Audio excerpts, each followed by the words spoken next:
Vaxtınız xeyir olsun, hörmətli tamaşaçılar. Tibb Dünyası verilişində xoş gördük hər birinizi. Qeyd edeyim ki, siz bizim bugünkü verilişə HP Güvən Kliniyin sponsorluğu ilə baxırsınız. Xoşbəxt və sağlam yaşamaq hamımızın haqqıdır. Buna görə də 24 saat çalışan HP Güvən Klinikası sizin xidmətinizdədir. Klinikamız tibbin bütün sahələri üzrə yüksək səviyyədə keyfiyyətli xidmətlə çalışır. Mərkəzimiz dünya standartlarına uyğun cihaz və reaktivlər istifadə olunmaqla və yüksək ixtisaslı mütəxəssislər cəlb edilməklə əhaliyə tibbi xidmət göstərir. Cərrahiyyə, laboratoriya, 24 saat pediatrik xidmət, check-up proqramları ilə sizin xidmətinizdəyik. Təcrübəli həkimlərimiz həmişə sizə kömək etməyə hazırdılar. Sağlamlığınız güvənli əllərdədir. Atatürk prospekti 3078. Telefon 012 436 1496. Ailə kiçik cəmiyyətdir deyirik və bu ailənin daxilində müxtəlif özünə aid qayda qanunları var, problemləri var, sirləri var. Və ailədə olan problemlərin və ya sir dediyimiz bəzi hadisələrin ailənin hüdudlarından kənara çıxıb çıxarılmamasından bağlı cəmiyyətdə bir çox mübahisəli və müzakirəli məsələlər var. Əgər həqiqətən də bəzi problemlərin kənara çıxması lazımdırsa, hansı səviyyədə lazımdır? Yaxın ailələr səviyyəsindəmi, qohum-əqraba səviyyəsindəmi, yoxsa birbaşa mütəxəssisə mi müraciət olunmalıdır? Bugün verilişimizdə bu problemlər haqqında bəzi düşündürücü suallara cavab tapmağa çalışacağıq. Təbii ki, bu işlə bizə studiyamızın qonağı yardım edəcək. Həmsöhbətimiz HP Güvən Kliniyin psixoloqu Şəbnəm xanım Sadıqovadır. Şəbnəm xanım, xoş gəlmisiniz. Xoş gördük. Şəbnəm xanım, biz bugün söhbətimizi evlilik zamanı yaşanan psixoloji problemlər və ya bir qədər dəqiqləşdirsək, fizioloji uyğunsuzluqlarla bağlı başlayacağıq. Mən istəyərdim, eyni ilə bu sualla da başlayım. Bugün ailələrdə hansı bu tipli psixoloji problemlər yaşanır? Və nə dərəcədə aktualdır bugün Azərbaycan cəmiyyəti üçün bu mövzu? Əvvəla onu deyim ki, həddən artıq aktualdır və ən çox bunu aktual edən səbəblərdən biri də insanların bu problemlə bağlı hara müraciət etməsini bilməməkləridir və çox vaxt yanlış yönləndirilmələridir ki, problem daha da ağırlaşmağına səbəb olur. Bir digər cəhətdən isə problemlərini gizlətməklərdir səbəbləri. Bura daha çox daxildir. Təbii ki, ər-arvad münasibətlərindəki problemlər və yaxud da kənar müdaxilələrin ailənin daxilindəki olan o stabilliyi pozması, negativ yönə dəyişməsi, bunlar ayrı. Amma ər-arvad arasında, xüsusən də toydan sonra yaranan hər hansısa bir cinsi problemlər bunun daha da aktual olmağına səbəb olur və ən çox da o gizlədilən dediyimiz problem sırf buna daxildir. Bugün Azərbaycan ailələrinin həddindən artıq mühafizəkar olması, konservativ olması, bu problemlərin, mən verilişin əvvəlində də qeyd elədim, o ailədən kənara çıxarılmaq qorxusu və ya bu halda damğalanmaq qorxusu, belə problemlərlə yaşayır gənc ailələr və bəlkə də bu səbəbdəndir ki, onlar bu problemləri kənara bölüşmək istəmirlər. Əslində bu kənar hansı səviyyədə bölüşdürülməlidir? Bunlar həqiqətən də tutaq ki, yaxın ailələrlə bölüşdürülməlidirmi məsələn ilk etapda? O kənar dediyimiz birinci dərəcəli qohumlardan tutmuş ta ən yaxın dostlara, qonşulara qədər. Çünki Azərbaycanda bizim mədəniyyət elə qurulub ki, 2 nəfər evlənmir. Burada ailələr evlənirlər, ailələr çox daxil olurlar o yeni qurulmuş ailənin özəl şəxsi məsələlərinə və əgər təbii ki, burada uşaq faktoru da var, yəni evlənən kimi uşaq xəbəri gözləyirlər və bu gecikirsə bunun altında yatan səbəbi bilmirlər. Yəni hansı ki, bunlar toydan sonra ümumiyyətlə heç yaxınlaşma olmayıb, bunu nəzərə ala bilmirlər, ağlarına gəlmir və uşaq tələb eləməyə başlayır və uşağın gecikməsi, bir neçə aylar keçib artıq hamiləlik xəbərinin olmaması daha çox onların aktiv olmağına səbəb olur. Gəlib gedib bu mövzuda suallar verməklərinin ki, baskı şəraiti yaradır. Bugün ümumiyyətlə Azərbaycanda bəzən bunu milli mentalitet deyirlər, yəni çox tez-tez istifadə olunur bu termin. Bilmirəm nə dərəcədə həqiqətən də bu bizim mentalitetlə bağlıdır yoxsa yox. Ümumiyyətlə cəmiyyətdə hüququ olub-olmamağından asılı olmayaraq o insanların başqalarına bu tipli suallarla müraciət eləmək faktları həddindən artıq çoxdur. Əgər bir gənc oğlan və ya qız daha ailə qurmayıbsa ona verilən ilk suallar və mən bir daha xüsusi olaraq üzərinə basa-basa bunu təkrarlamaq, vurğulamaq vurğulamaq istəyirəm. Hüququ, o sualı verməyə hüququ olub-olmamasından asılı olmayaraq, qarşısındakı insana verdiyi sual budur. Neçə yaşın var və ailə qurmusanmı, qurmamısansa niyə? Və ailə qurduqdan sonra bu problemlərin, bu sualların ardı-arası kəsilmir. Və dərhal verilən növbəti bir sual, uşaq varmı, yoxdursa niyə? Və burada nəzərə almırlar ki, bu sual qarşıdakına necə hiss elətdirə bilər özünü, onda hansı düşüncələri, duyğuları yarada bilər, ona pis təsir eləyərmi? Əgər uşaq yoxdursa, istəyirlərmi, yoxdur və yaxud hansısa problemi var və biz bir növ problemi olan üzünə vurmuş kimi oluruq. Əslində bu başqalarının problemidirmi, yəni bu sualı versinlər? Bəli, çünki empatiya qurmaq, yəni özünü bir başqasının yerinə qoymaq qabiliyyəti zəif inkişaf eləyib deməkdir. Çünki bunu anlayan əsla o sualı vermə. Sadəcə gözləyər qarşıdakı söhbəti açsın. Əgər söhbəti açmırsa, deməli bu mövzuya girmək istəmir.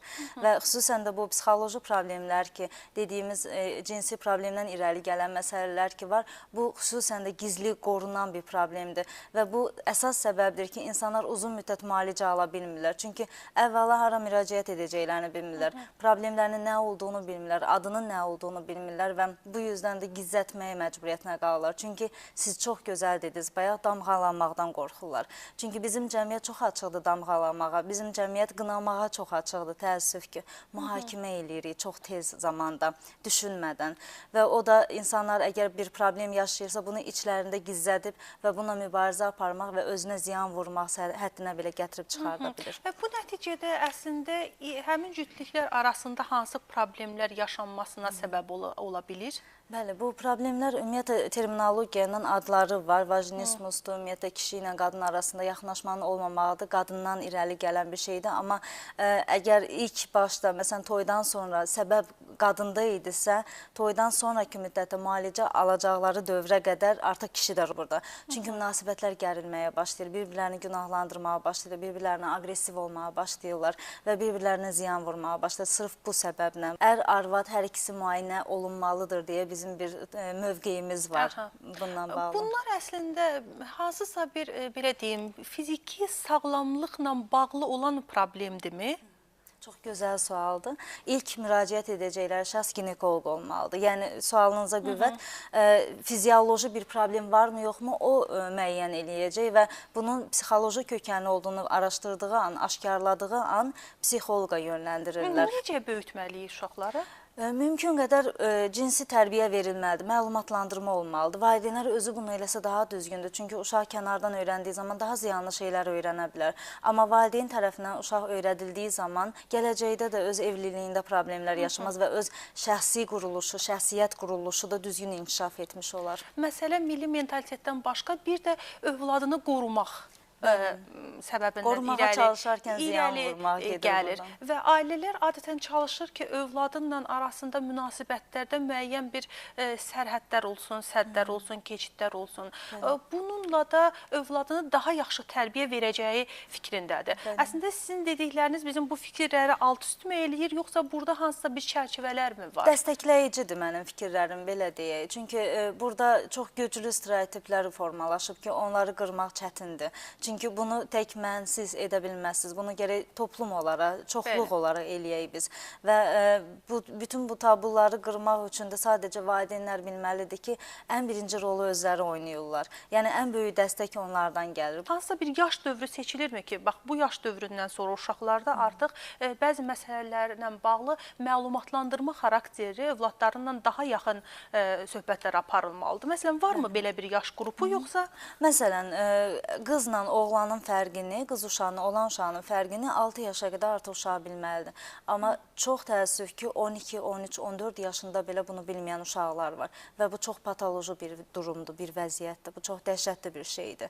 Həmin özü inkişaf eləyib və yenicə agah olub ki, əslində qızla oğlan fərqlidir. Bunlar çox anormal sayılır əslində. Necə eləməlidir valideynlərimiz? Şəkilli kitabları var, internetdə materiallar çoxdur həddən artıq. Məlumat verməlidir. Sadəcə açıq-saçıq olmadan, yəni bunu çirkinləşdirmədən, mən anladım siz nəyi öyrənmək istəyirsiniz. Çox normal yollarla fizioloji, anatomiya dərsi necədir? Bunu sadəcə 6 yaşa qədər uşağa verilməlidir. Sən oğlansan, o qızdır, fərqləriniz bulardır və sənin yaşam tərzin belədir, amma onun yaşam tərzi belədir. Yəni bu yöndə qurulmalıdır. Bu da gələcəkdə. Bir çox informasiyalar var ki, onları biz uşaqlara verərkən o informasiyaları, biz onları vaxtından əvvəl böyüməsinə də gətirib çıxara bilən yanlış məlumatlar vermiş ola bilirik. Çünki bəzən ailələrdə bu tipli böyüyən uşaqlarda əksinə reaksiyalar da gələ bilər. Buna görə də bunu, tutaq ki, məsələn, hər evdə, ailədə valideyn psixoloq deyil.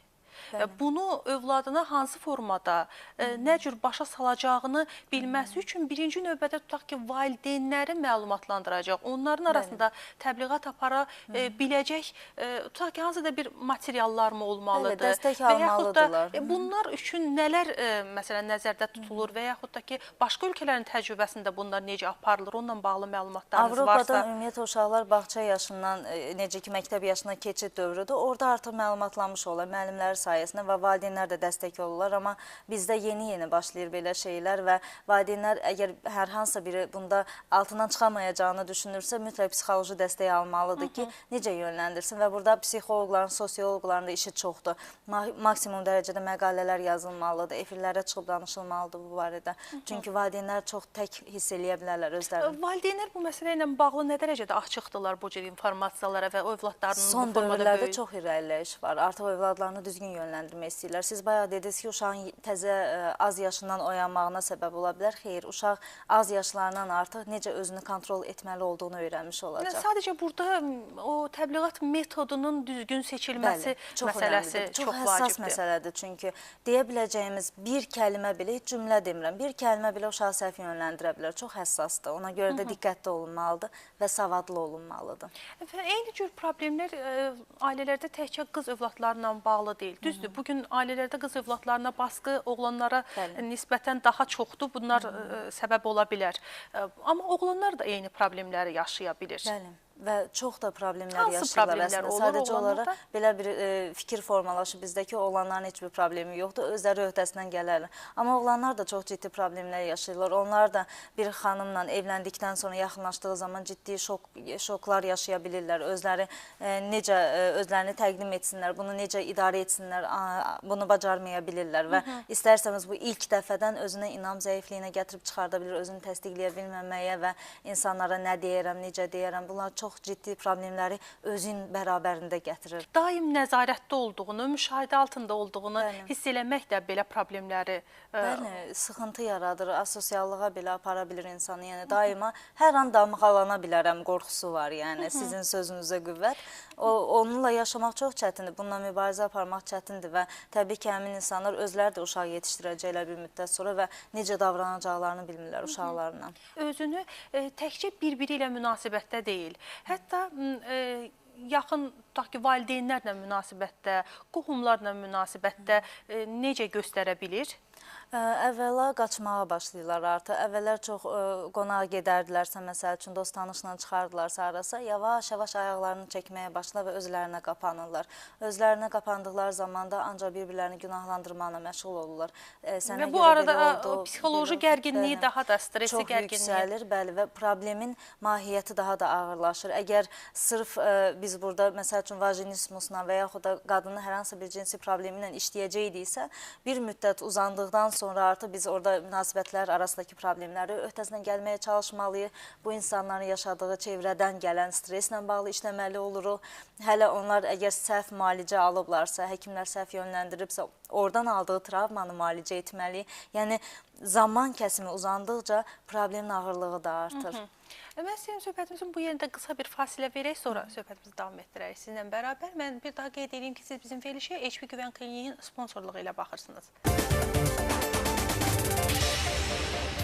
Xoşbəxt və sağlam yaşamaq hamımızın haqqıdır. Buna görə də 24 saat çalışan HB Güvən Klinikası sizin xidmətinizdədir. Klinikamız tibbin bütün sahələri üzrə yüksək səviyyədə keyfiyyətli xidmətlə çalışır. Mərkəzimiz dünya standartlarına uyğun cihaz və reaktivlər istifadə olunmaqla və yüksək ixtisaslı mütəxəssislər cəlb edilməklə əhaliyə tibbi xidmət göstərir.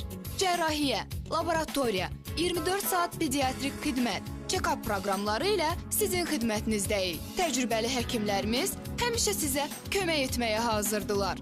Sağlamlığınız güvənli əllərdədir. Atatürk prospekti 3078. Telefon 012 436 1496.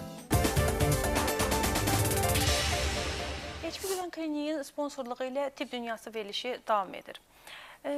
Biz ən son sizlə bərabər ümumiyyətlə onların müalicəsinin gecikməsi və ya ailədəki özlərini aparma şəklindən danışdıq. Ümumiyyətlə bu təkcə yaxın ailə, qohum-əqraba çərçivəsində deyil.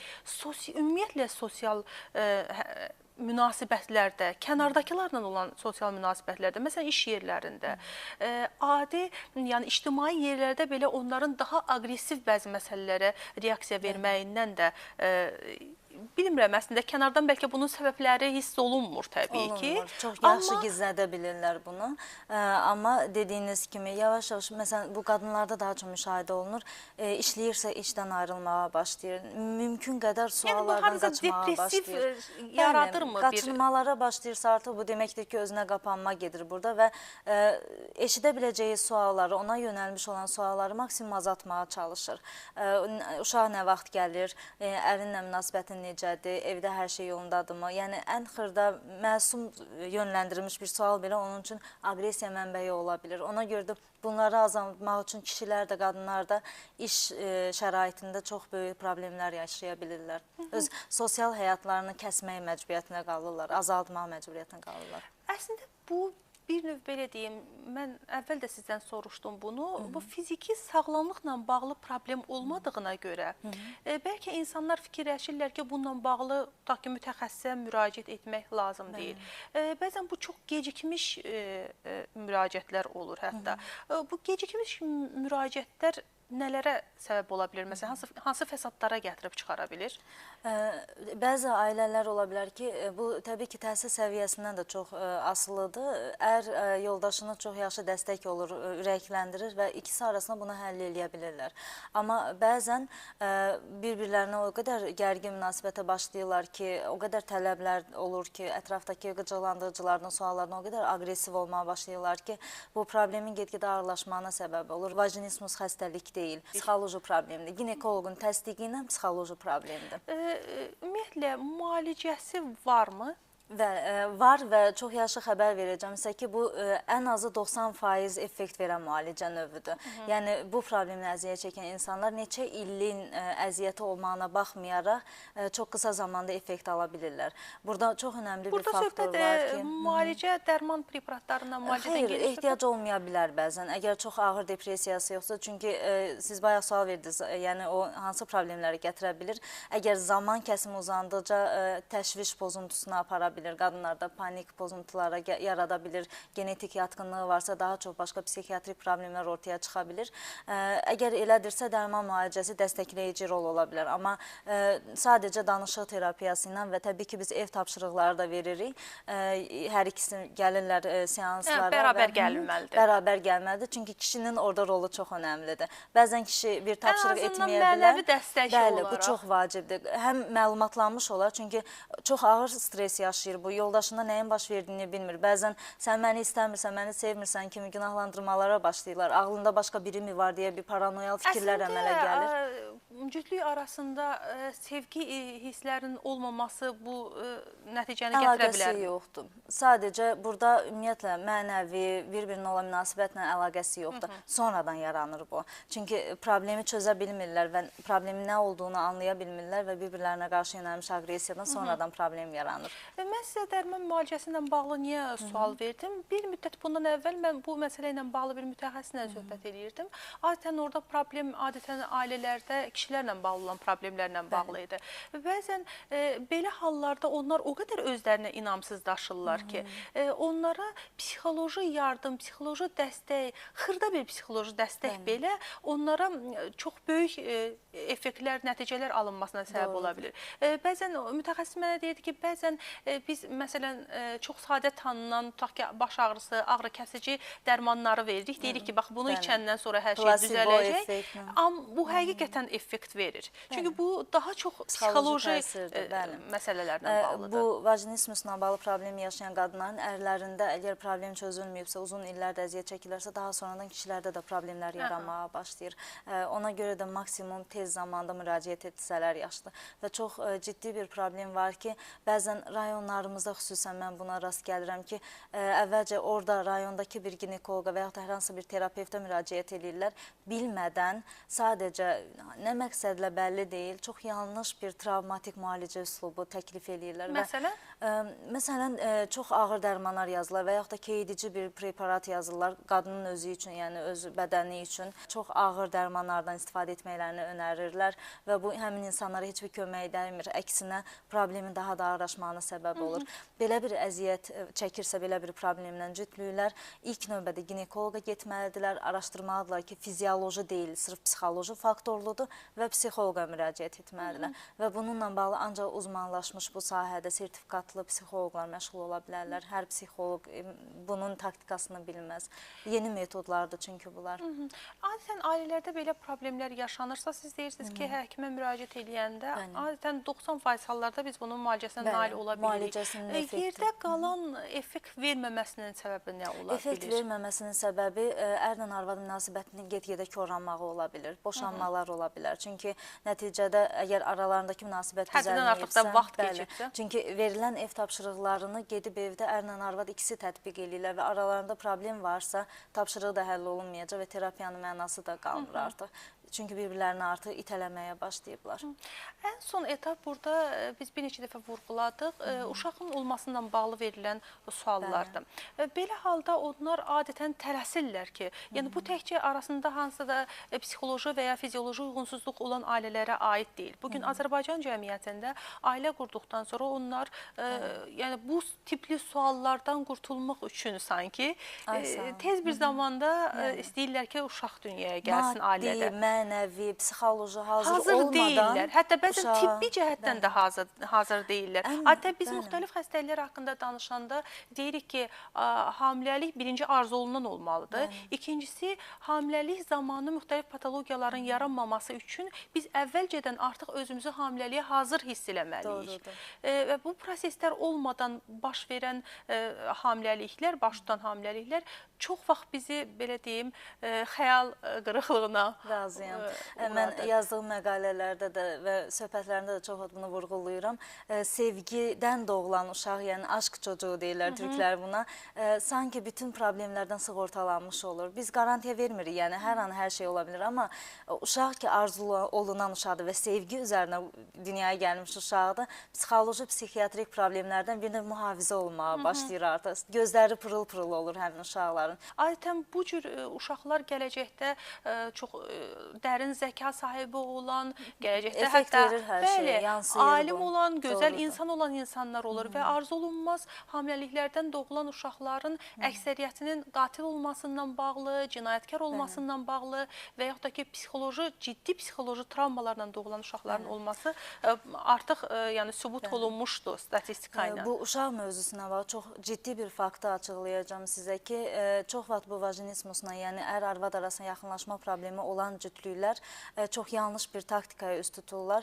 Əgər belə alınmırsa, onda süni mayalama ilə uşaq dünyaya gətirək deyirlər və bu problem daha da ağırlaşmağına səbəb olur. Bu çox yanlışdır. Yaxşı, uşaq sahibi olacaqsınız. Ağırlaşır? Yəni psixoloji problemlər ağırlaşır arada ki? Çünki qadın öz problemini çözməyib, qadınla ər arasındakı o münasibət yaranmayıb və uşaq var, amma uşaq necə var? Axı o uşaq heç bir duyğudan əmələ gəlməyib. Problemlər yaşanırsa? Yəni süni mayalama istənilən halda sonsuzluqla mübarizə aparan ailələrdə çox gözəl effekt verən bir şeydir. Amma vajinismusda bunu etmələr doğru deyildir.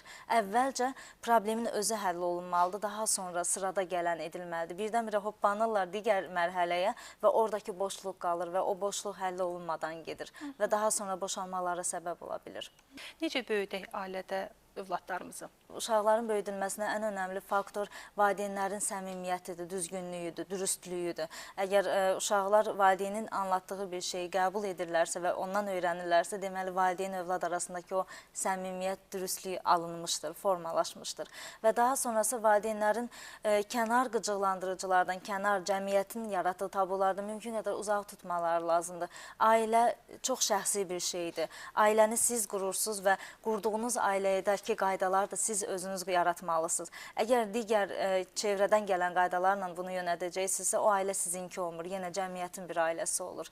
Ailələrinə sahiblənsinlər, övladlarına sahiblənsinlər və övladları üçün heç bir stereotipin, tabunun təsiri olmadan tam düzgün formada, tam obyektiv şəkildə, humanist şəkildə onların yetişməyinə dəstək olsunlar. Ancaq belə olduğu halda biz əgər sağlam övladlar qursaq, cəmiyyətə də sağlam bir övlad vermiş olar ki, onlar da gələcəkdə öz ailələrini yetişdirdiyi zaman düzgün taktika seçməklərinə səbəb ola bilərik. Biz sağlam ailə, sağlam cəmiyyət dedikdə birinci növbədə onun fiziki sağlamlığının əsas, ruhən sağlamlığını vacib götürürük. Çünki psixi sağlamlıq mütləq sonradan bizim, əgər psixi sağlamlığımız düzgün deyilsə, mütləq sonradan fiziki sağlamlığımıza da təsir edəcəkdir. Çox sağ olun, çox təşəkkür edirəm studiyamıza gəldiyinizə görə, maraqlı fikirlərinizə görə və insanların maraqlandıran, bəlkə də bir çoxlarının bilmədiyi, gizli saxladığı problemləri bundan sonra aşkar şəkildə, ən azından doğru mütəxəssislərlə paylaşmağa yardım edə biləcəyimiz üçün. Çox sağ olun, təşəkkür edirəm. İnşallah növbəti həftənin eyni günündə, eyni saatında yenidən sizinlə görüşmək ümidi ilə sağ olun, salamat qalın. Bir daha sonda vurğulayım ki, siz bizim verilişə HP Güvən Kliniyin sponsorluğu ilə baxdınız.